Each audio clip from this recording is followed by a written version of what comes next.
Hey, David here with a new video. Today I want to talk about how doing side hustles burned me out. We live in an era where the internet is constantly screaming at us that having a traditional job is a definitive sign of failure. We are bombarded with messages telling us that if you are not your own boss, if you are not obsessively striving for passive income, and if you are not waking up at 4 in the morning to build a global empire, then you are actively wasting your potential. I fell for that narrative. I fell for it hard. I genuinely believed that a 9 to 5 was a prison sentence and that the only way to prove my worth was to suffer through the grind of entrepreneurship. When I started my so-called hustle journey, I was young, single, and living with my parents. On paper, I was the perfect candidate for high-risk behavior.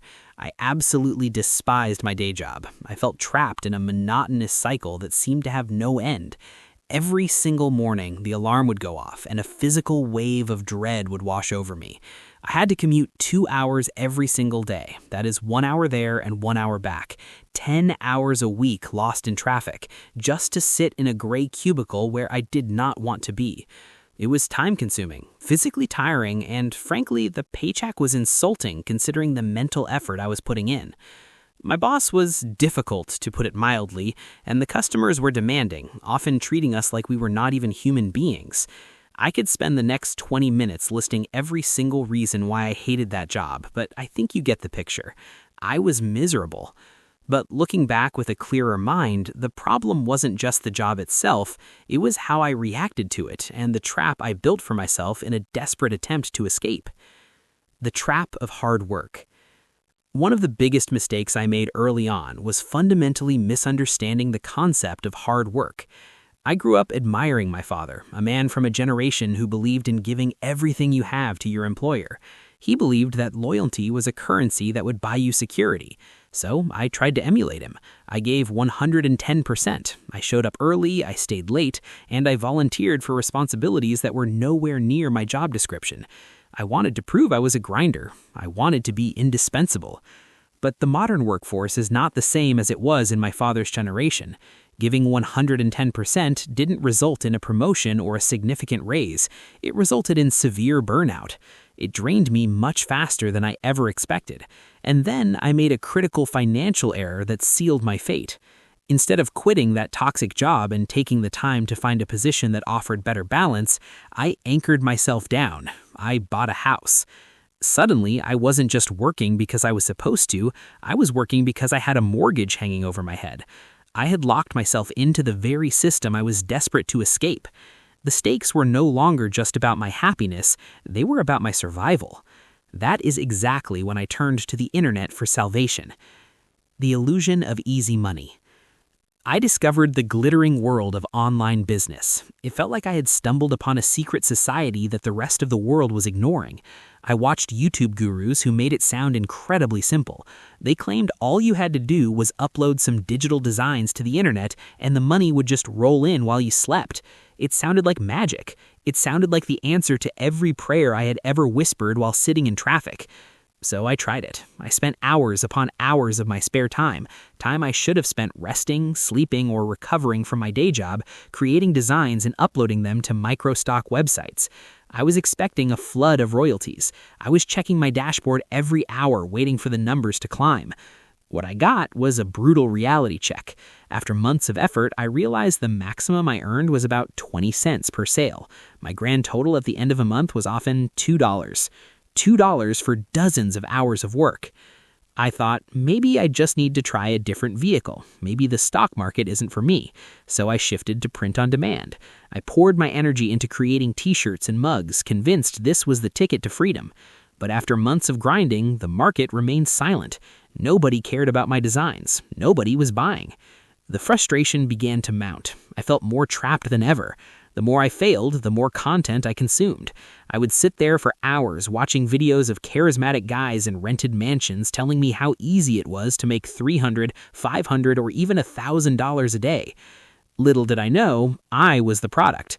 These people weren't making money from the business models they were teaching. They were making money from ad revenue and selling courses to desperate people like me. The reality of burnout.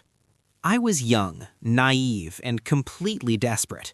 That desperation blinded me to logic.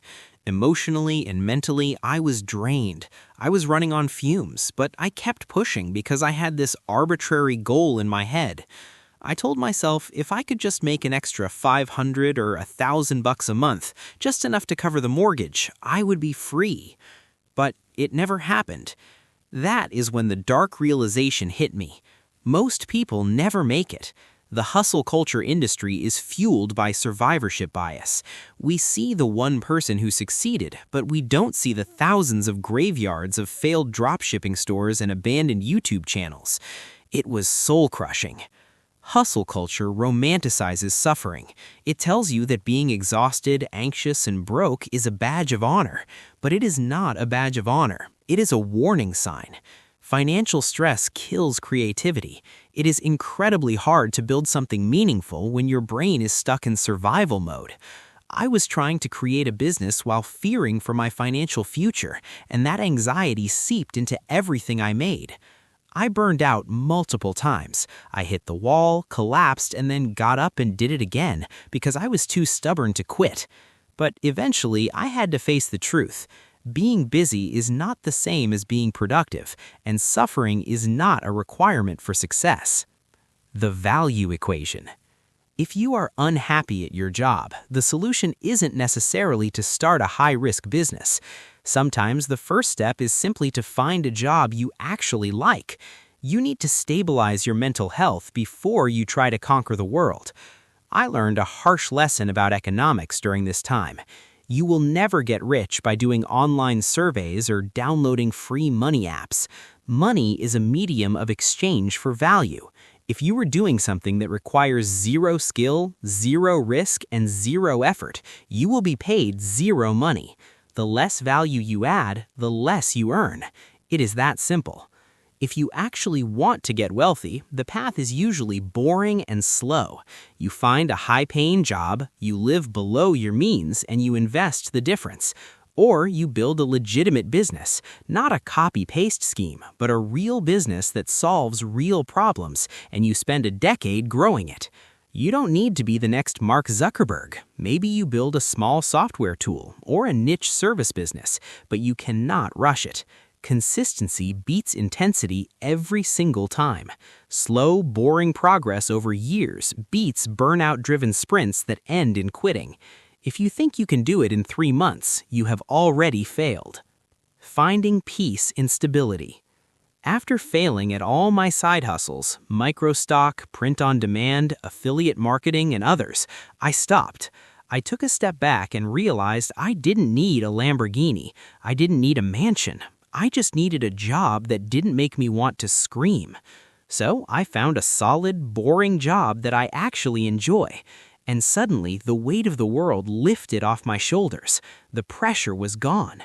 Yes, I still have to wake up on time. Yes, I have to sit in boring meetings that could have been emails. And yes, I have deadlines. But believe me when I tell you, this is infinitely better than the constant crushing pressure of trying to make a failing side hustle work.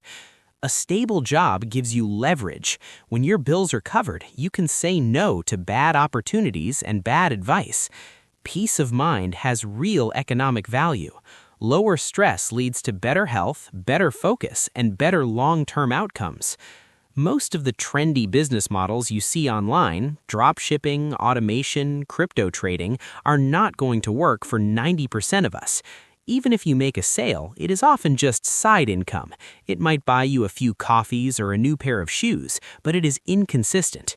You never know if you'll make money next month. One policy update from Amazon or Google, one small mistake, and your entire income stream vanishes overnight. A salary, however, hits your bank account every 2 weeks, regardless of the algorithm. The right way to build.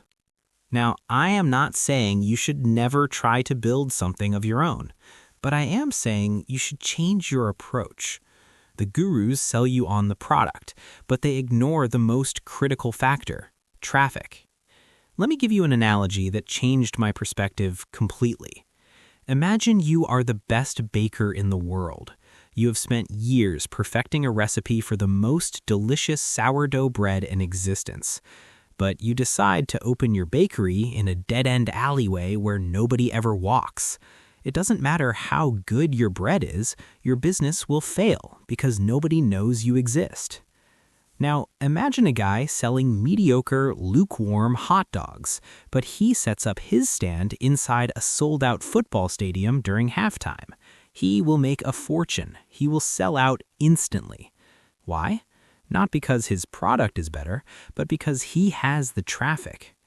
The online gurus sell you the recipe for the bread. They teach you how to set up the store, how to design the logo, and how to source the product. But they never mention that you are setting up shop in a dead-end alley. They conveniently leave out the part where you need the stadium location. If you want to make money online, stop focusing on the bakery and start focusing on the stadium.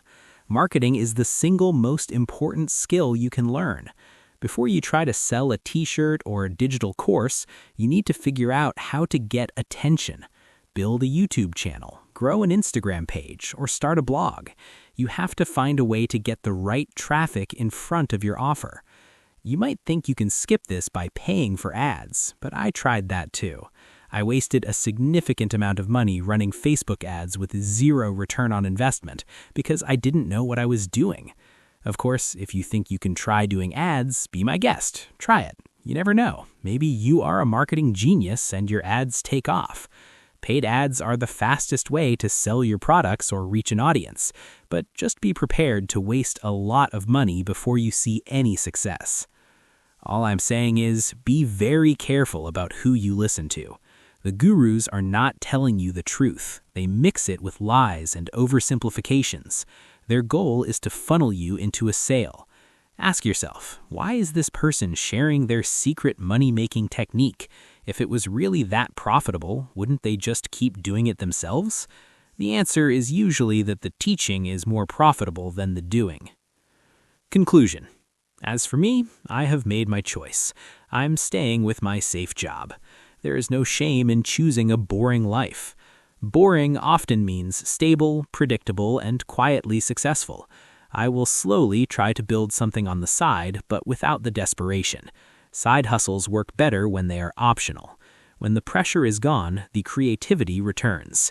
I have learned a lot over these years of hustling, but the biggest lesson is that effort does not always equal reward. You can dig a hole for 10 hours, but if you're digging in the wrong spot, you won't find gold. I'm happy to have a solid job, a reliable income, and my sanity back. Everything I do on the side now is just a bonus. If it makes money, great. If it doesn't, I can still pay my mortgage. And that peace of mind is worth more than any hustle. Well, I hope I didn't rant too much and you actually learned something here. See you next time. Bye.